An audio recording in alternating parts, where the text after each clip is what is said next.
సంపద అనేది కొంతమందికి పరిమితం కావడం కాదు, ప్రతి ఒక్క కుటుంబానికి రావాల్సిన అవసరం ఉంది.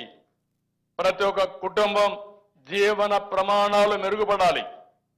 ఆ జీవన ప్రమాణాలు మెరుగుపడి వారు కూడా ఆదాయాన్ని పెంచుకునే మార్గం, ఆరోగ్యంగా ఉండే మార్గం, ఆనందంగా ఉండే విధానానికి రూపకల్పనే విజన్ 2047 అని చెప్పి కూడా నేను మీకు తెలియజేస్తున్నా. ఇందులో ప్రతి ఒక్క కుటుంబానికి న్యాయం చేస్తాం. మేము న్యాయం చేస్తామంటే మీరు ఏమాత్రం ఆలోచించకుండా ఇంట్లో పడుకుంటే కరెక్ట్ కాదు, అది కూడా చెప్తున్నా. లేకపోతే ఎవడో కుట్రలు చేస్తే ఆ కుట్రల్లో మీరు కూడా భాగస్వామి అనేది కూడా కరెక్ట్ కాదు. ఏమైనా మీరు చూశారు 19లో ఎత్తున చేయి పెట్టి తర్వాత ఏం జరిగిందో మీరే చూశారు. మీ ఆస్తులే రాయించుకునే పరిస్థితికి వచ్చారు. నేను అందుకనే మిమ్మల్ని కోరేది ఓసారి జ్ఞాపకం ఉండాలి. ఒక పొట్టి శ్రీరాములు గారిని గుర్తుపెట్టుకోవడమే కాదు, ఒక సర్దార్ వల్లభాయ్ పటేల్ను గుర్తుపెట్టుకోవడం కాదు, 1924లో జరిగిన పరిపాలన కూడా ఒకసారి గుర్తుపెట్టుకుంటే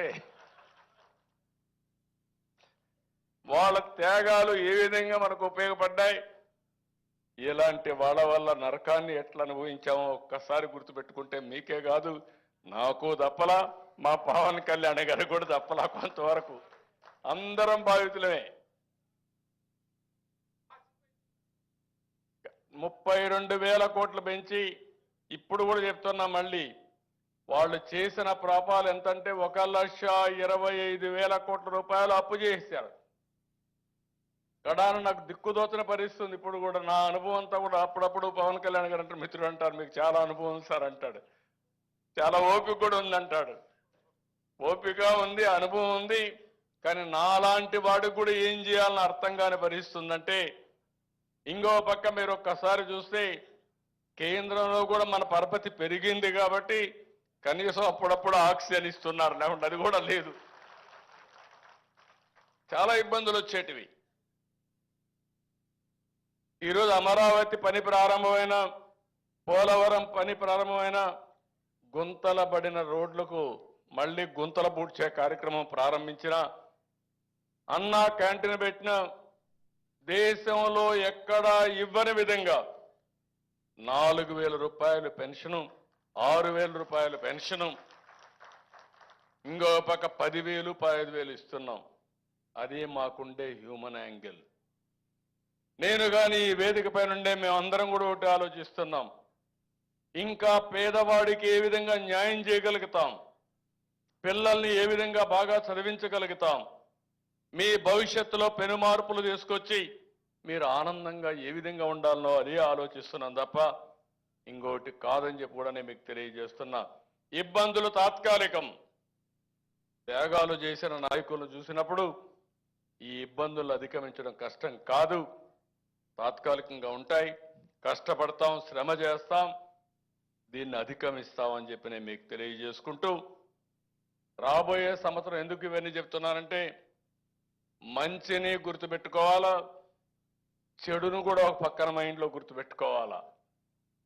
ఒక పొట్టి శ్రీరాములు గారిని గుర్తుపెట్టుకోవాలి, ఒక మహాత్మా గాంధీని గుర్తుపెట్టుకోవాలి, ఒక సర్దార్ వల్లభాయ్ పటేల్ను గుర్తుపెట్టుకోవాలి, ఒక ఎన్టీ రామారావు గారిని గుర్తుపెట్టుకోవాలి, ఇంకో పక్క చెడు చేసిన వ్యక్తుల్ని గుర్తుపెట్టుకోవాలి. మీరు గుర్తుపెట్టుకోలేదనుకోండి, మళ్ళీ కాబట్టి నేను అందుకే చెప్తున్నా, అది చేసినప్పుడే మన నాయకులకి మనం నివాళులర్పించినట్టు అవుతుంది. వచ్చే ఏడాది 2025 మార్చి 16 నుంచి 125వ జయంతి ప్రారంభమవుతుంది పొట్టి శ్రీరాములు గారిది. దీన్ని ఘనంగా చేద్దాం. నేను ముందే చెప్పాను, పొట్టి శ్రీరాములు గారి యూనివర్సిటీ పెడతామని. అదే కాకుండా ఇంకొక పక్కన తెలుగు యూనివర్సిటీ పెడతాం, ఇంకో పక్క ఇక్కడనే మీరు మిత్రులు చెప్పారు, ఏదైతే అమరావతిలో మెమోరియల్ పెట్టి అక్కడ ఒక విగ్రహం పెట్టి పొట్టి శ్రీరాములు గారు చేసిన త్యాగాల్ని గుర్తుపెట్టుకునే విధంగా ఏం చేయాలో అవి కూడా చేస్తాం. అదే సమయంలో పొట్టి శ్రీరాములు గారు పుట్టిన గ్రామాన్ని అభివృద్ధి చేసి ఆయన ఆ రోజు ఉన్నటువంటి ఇంటిని కూడా ఒక మెమోరియల్గా తయారు చేసి శాశ్వతంగా గుర్తుపెట్టుకునే విధంగా చేస్తామని చెప్పి కూడా నేను మీకు తెలియజేస్తున్నా. ఇవన్నీ మనం చేసి ముందుకు పోయే సమయంలో మళ్ళీ రాష్ట్రం నుండి అందరిని కోరుతున్నా. నా ఆలోచన 2047కి అంటే 100 సంవత్సరాలు స్వాతంత్రం వచ్చిన సందర్భం. ఆ రోజుటికి ఈ రాష్ట్రంలో ప్రతి ఒక్కరి ఆదాయం దగ్గర దగ్గర $42,000 అన్నాను.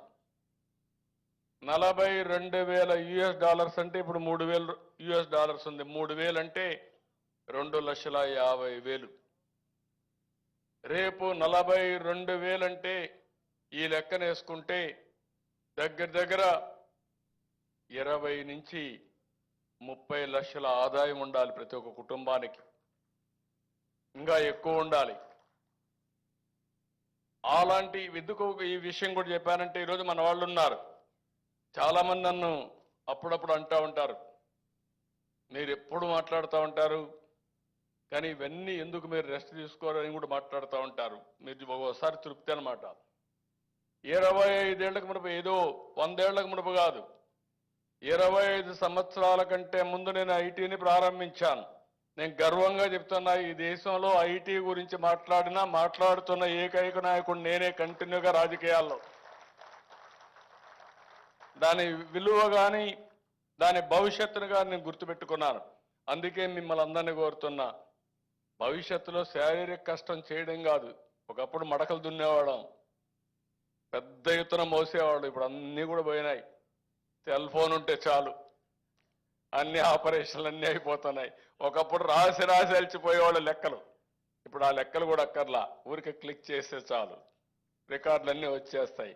ఒకప్పుడు తిరిగి అలిచిపోయేవాళ్ళం బిల్లులు కట్టాలంటే, అది కూడా అక్కర్లా, ఊరికే ఒక బటన్ కొడితే మీ అకౌంట్ల నుంచి ఇది అవుతాయి. ఇప్పుడే మిత్రులు ఒక మాట అన్నారు, ఒకప్పుడు 1,650 కోట్ల రూపాయలు రైతులకు బకాయిలు పెట్టిపోయారు.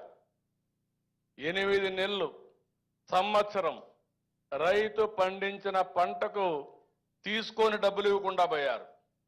ఈ ప్రభుత్వం వస్తానే ఆ 1,600 కట్టాం. ఇంకొక మాట చెప్పాను, 1,600 కట్టడమే కాదు, 48 గంటల్లో రైతు వరి ధాన్యం ఇస్తే ధాన్యానికి తిరిగి వాళ్ళ బ్యాంక్ అకౌంట్లో డబ్బులు వేసే ప్రభుత్వం ఈ ప్రభుత్వం అని చెప్పి కూడా నేను మీకు తెలియజేస్తున్నా. నేను ఇప్పుడే మాట్లాడితే ఇంకొక మాట కూడా అన్నాను, మేము 4 గంటలకే ఇస్తున్నాం సార్ మా కమిషనర్ అంటే, 4 గంటలకు అవసరం ఏంటి? అవసరమైతే ఇన్స్టెంట్గా ఇద్దాం. రైస్ మిల్లు డౌన్లోడ్ చేసుకుంటారు, ట్రాక్టర్ని సంతకం పెడతాడు, కంప్యూటర్లో ఎంటర్ చేస్తాడు. ఎంటర్ చేసిన నెక్స్ట్ మినిట్లో రైతు అకౌంట్కు డబ్బులు పడాలి. అలాంటి విధానాల కోసం మేము ఆలోచిస్తున్నాం. మీరు తిరిగే పని లేకుండా మీ ఇంటికి మేము రావాలి. మీరు ఎవ్వరి దగ్గర మీరు కంప్లైంట్ చేసి, అందుకే తొందరలో వాట్సాప్ గవర్నెన్స్ తీసుకొస్తున్నాం. మీరు ఒక పని పెడితే, మీరు న్యాయమైన పని అడిగితే అది చేసి మళ్ళీ మీకు మెసేజ్ పెట్టే విధంగా తొందరలోనే ప్రభుత్వ పాలన ఉంటుందని చెప్పి కూడా నేను మీకు తెలియజేస్తున్నా. ఇవన్నీ సాధ్యం, అసాధ్యమేం కాదు. నేనేదో ఏదో మాట్లాడుతున్నాను అనుకోవద్దండి. ఇవన్నీ కూడా వీలవుతాయి, అవన్నీ కూడా చేద్దాం. అవన్నీ జరగాలంటే మళ్ళా మీలో కూడా కొంచెం ఆలోచన రావాలి. ఏదో ఈయననే మాట్లాడుతూ ఉంటాడు కాబట్టి ఆయన మాట్లాడతాడు కాబట్టి మేము వింటూ ఉంటాం అని కాదు. నేను చెప్పిన దాంట్లో వాస్తవాలుంటే మీరు ఉపయోగించుకోండి, నాకు సహకరించండి. ఈ ప్రభుత్వం ఒకటే ఆలోచిస్తున్నాం, ప్రపంచంలోనే ఒక అత్యున్నతమైన పరిపాలనకు నాంది పలకాలనేది నా అభిమతం. మా మిత్రుడు పవన్ కళ్యాణ్ గారు కానీ, జనసేన పార్టీ కానీ మొత్తం కూడా దీనికి కట్టుబడి ఉన్నామని చెప్పి కూడా నేను మీకు తెలియజేస్తున్నా. ఏ వ్యక్తికి ఏ ఇబ్బంది లేకుండా ఒక సుపరిపాలన చేయాలనేది మా అభిమతం. నేను ఎన్నోసార్లు చెప్పాను, అభివృద్ధి జరిగితే సంపద సృష్టించబడుతుంది, సంపద సృష్టిస్తే ఆదాయం పెరుగుతుంది. ఆదాయం పెరిగితే సంక్షేమ కార్యక్రమాలకు డబ్బులు వస్తాయి. అది ఒక్క సుపరిపాలన ద్వారానే సాధ్యం. దానికి కట్టుబడిన ప్రభుత్వం ఎన్డీఏ ప్రభుత్వం ఈ రాష్ట్రంలో అని చెప్పి మరొక్కసారి మీ అందరికీ విజ్ఞప్తి చేస్తున్నా. ఒకే రోజు అన్ని గ్రామాల్లో జనరల్ బాడీ మీటింగ్లు పెట్టించిన ఘనత పవన్ కళ్యాణ్ గారిది. దగ్గర దగ్గర 35,000 పనులు, 4,000 కోట్ల రూపాయలతో పనులు ప్రారంభించి గ్రామాల్లో పనులు చేస్తున్నారంటే అది ఈ ప్రభుత్వ విధానం. ఇలాంటి ఒకటి రెండుగా అది చెప్పుకుంటూ పోతే మీకే అర్థమవుతాయి. మొత్తం గోదావరిలో మునిగిపోయినటువంటి పోలవరాన్ని మళ్ళీ కట్టే పరిస్థితికి వచ్చాం. అసాధ్యమైన పని. మళ్ళీ దానికి చాలా సమస్యలు వచ్చాయి. అన్ని కూడా రివైవ్ చేశాం.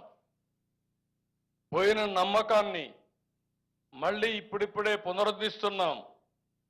ఒక వ్యక్తికి ఒక విషయం మీరు గుర్తుపెట్టుకోవాలి. ఒక వ్యక్తి పైన నమ్మకం పోతే గ్రామాల్లో కానీ కుటుంబంలో కూడా తన మాట వినరు. అప్పు తీసుకొని ఎగ్గొడతా ఉంటే, ఎక్కడో గాలికి తిరుగుతూ ఉంటే ఆ వ్యక్తి పైన విశ్వాసం పోయిన తర్వాత ఇంట్లో వాళ్ళు కూడా చులకనగా చూస్తారు. బయట వాళ్ళు మాట్లాడరు. మాట్లాడినా తప్పించుకుంటారు. వీడు వస్తే డబ్బులు అడిగే పరిస్థితి వస్తాడని. అలాంటి పరిస్థితి మన రాష్ట్ర పరిస్థితి. అప్పులు ఇచ్చేవాడు లేరు. అప్పులు చేయాలంటే అవకాశాలు లేవు. కడాన మీరు ఒక చిన్న విషయం మీరు గుర్తుపెట్టుకుంటే, ఒక ఫైనాన్స్ కమిషన్ వేస్తారు దేశంలో. ఆ దేశంలో ఫైనాన్స్ కమిషన్ వేసి మనకు వచ్చే ఆదాయాలు కాకుండా ఏ రాష్ట్రానికి తక్కువ ఆదాయం వస్తుంది, వాళ్ళకి ఎట్లు ఇవ్వాలి అని వచ్చే వనరులో కేంద్రం, రాష్ట్రం, పంచాయతీలకు డబ్బులన్నీ పంచుతారు. 15వ ఆర్థిక సంఘాన్ని వేశారు. 5 ఏళ్లకు డబ్బులు ఇచ్చారు. అది ఇంకా 2 ఏళ్ళు ఈ సంవత్సరం, రాబోయే సంవత్సరం ఉంది. ఎంత తెలివైన వాడంటే ముందున్న గవర్నమెంట్లో ఉండే వ్యక్తి ఆ డబ్బులు 5 ఏళ్ల డబ్బులు ఒకటేసారి డ్రా చేసి వెళ్ళిపోయాడు.